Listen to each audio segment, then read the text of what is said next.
Everybody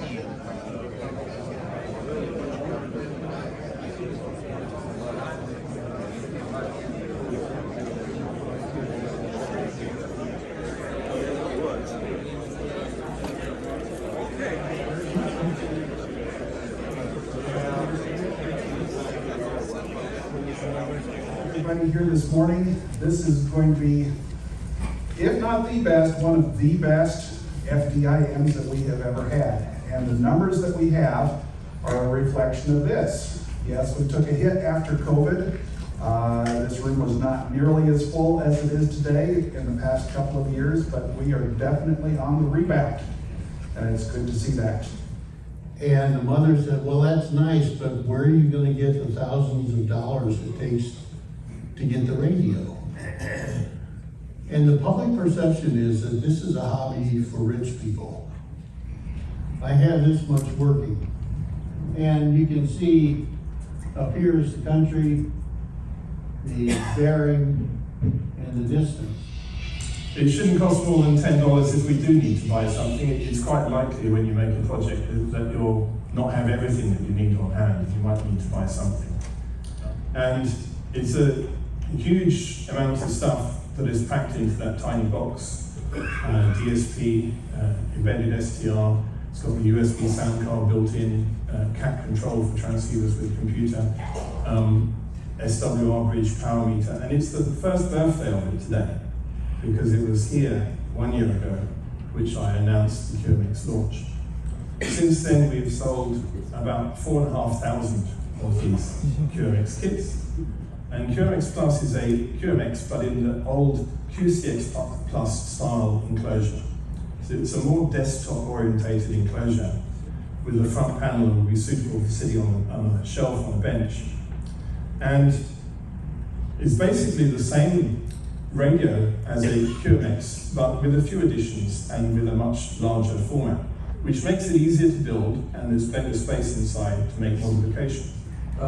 This actually is the radio that I'm talking about. You've probably seen it in your FDIM proceedings, but that's the radio. It's just 3 inches by 3 inches by about 1.5 inches. I can hold it in my hand. So that's the radio. And all I need with this is actually my NFED. It's on a perf board. So this is it, right? That's my radio. This is all there is to my radio.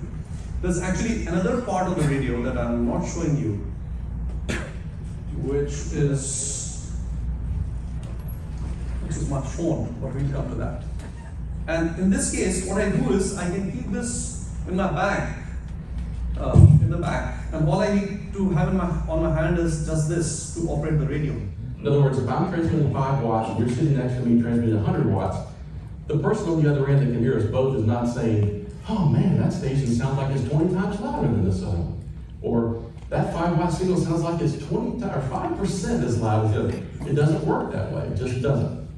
So you can't know about that. If you double your power, that's a 3 dB increase. But on a properly calibrated radio, S units are 60 dB apart. So doubling your power only gets you an extra half an S unit on the receiving side.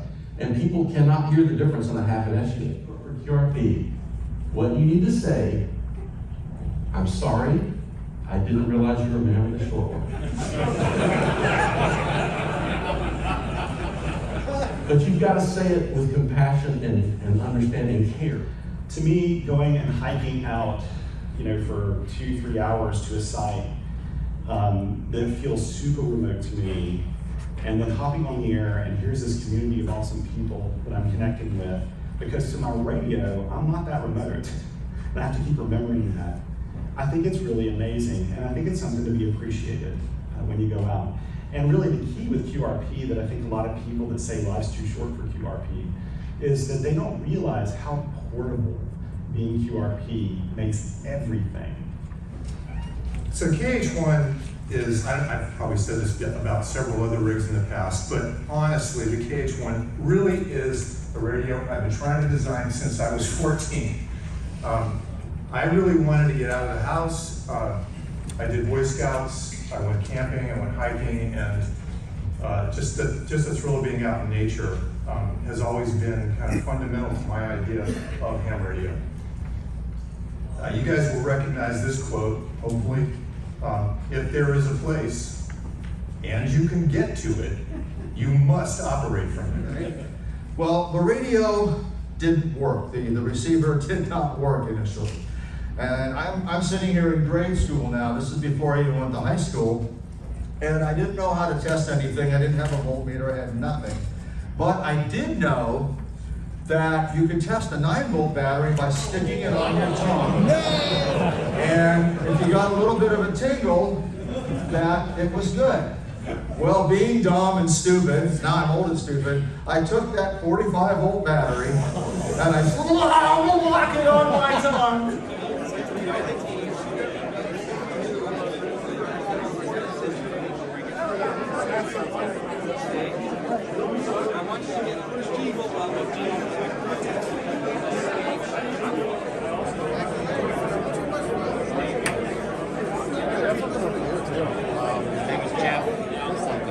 I don't know. Anyway, he's a cool cat and he's a ham.